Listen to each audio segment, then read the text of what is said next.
Hey everyone, it's Jenny. I'm back with another project share. So I had to turn off my light above because it was too much glare from the reflection of the page protector for this project.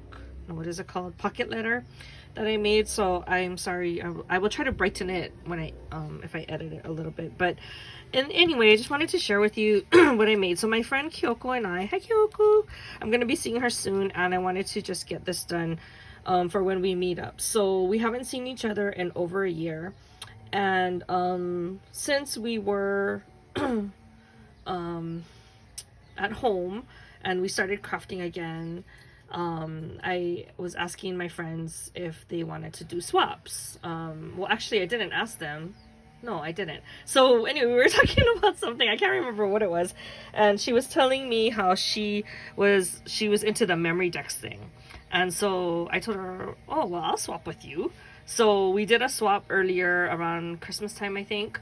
And after we did that one, it was fun. So she's like, oh, let's do another one. So I just let her pick whatever she wants to do because I'm not sure what I want anyway. So she wanted to do pocket letters. Okay, so pocket letters have been challenging for me, and I actually tried and I made one for Kayla, but I never sent it because I wasn't happy with it.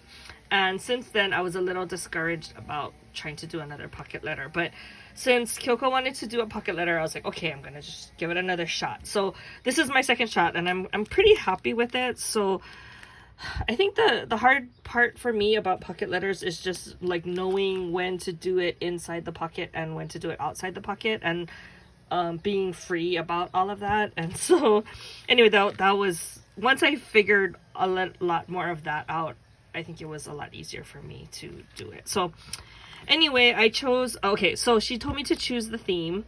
So I didn't know what to choose. So I'm like, you know what, let's just do food. And so I figure food is pretty easy. There's a lot of things out there with like kawaii faces on it and stuff like that. Or you can do coffee or whatever. So I'm like, okay, let's just do food. So of course I gravitated to Doodlebug. And so I finally broke out the Made with a Love collection, and I started to use that because that's all about food and baking and cooking and that kind of stuff. So I just used all of the paper is all from that collection, and I just took out my chit chat and odds and ends, and I just went to town. So just kind of picked out all the ones that I wanted to use, and I started arranging them on the page. So the first thing I did was, after I had cut all of the cards out, I just kind of arranged what order I wanted them in. So I kind of wanted solids or backgrounds, and then these are like the little bit more busy ones with the faces on it. And then I tried to pick out coordinating ones that wouldn't blend in too much. Like I wouldn't put the yellow on here, and then just add in different things. And so this is what I came up with. So the top layer is all like the things all the ingredients and stuff you're gonna use to get started, right? Like the mixing bowls, the spoon. I have a little bit chocolate chips here. I put small rosettes, and then I did use a banner. Now any of the glitter you see here, like I did put glitter on the banner, is all done after the fact with stickles. And then I also did, like, these I have to stick I didn't put the Nuvo drops. I just did that one. I forgot. I didn't have any more. Okay, I gotta go fill that in.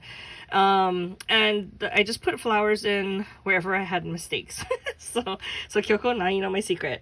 I think what happened was my stickles wasn't fully dry, and I had folded it up to put in my bag. And in the process of doing that, glitter got everywhere. And in places I didn't want, and I tried to take it off, but it was already dried. So like even on this rolling pin, you can kind of see where the glitter was. There was a big chunk here, so that's why I stuck a flower there. There was a big chunk here, so that's why I stuck a flower there. I call that my Ace of Cakes technique, where that's how I cover up things that I can't quite fix. Then I just add a little flower to it. So that's like the flower punch that Christian showed us, and it's super easy. Just punch it out of any kind of paper, and then I use my chick stand along with a what is this called, this kind of tool, and then you make your flower stand up. So, and then I usually fill the middle with Nuvo drops. So that's what I did with these guys. So I wanted a little bit of dimension, so I did put this guy on a rosette. The thing I was concerned about was how to glue something onto plastic, because if you use a glue gun, it'll likely come off. So I read my Barely Arts glue and it did say that it will work on plastic, and so far so good. So that's what I used to adhere everything onto the page protector. So the second layer here, I wanted to use the sentiments, so I did You Bake Me So Happy. Again, I put a lot of stickles there, and then also on the rosette.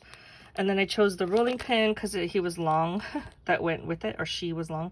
This is the icing, and then inside I have the baking powder and the mixing spoons. And then the last layer is all of the desserts that were made using all of the stuff above. So I have the cake here, which I did add some stickles, another heart banner, a cupcake with the little frosting, and then some chocolate chip cookies are on the chocolate chip paper. So I like how it came out. And then of course the side here had this really ugly what is it called, holographic, I don't know, it's just like this little thing right here, and it did not look good. I think I have another one here, this thing here. So I wanted to cover that up. So I just went through my washi tape collection and I found it's actually not tape, it's more like a sticker, and I used that to cover the whole strip. And then so I punched the holes, I did the front and back, I punched the holes, and then I added one more hole so that I could tie on something. I was actually gonna do a bead dangle, but then I didn't want it to be like too lopsided, so I just did a bow, and I think it kind of matches with the kind of like a gingham-y, homey kitchen look. So that is my project share. I did not really do much to the back. In fact, I didn't do anything to the back. I may slip in some extra goodies here and there, but I have to be mindful of what actually fits back there. But anyway, I hope my friend Kyoko likes it. I'm super excited to go see my friends, and I'll talk to you guys in the next video. Bye!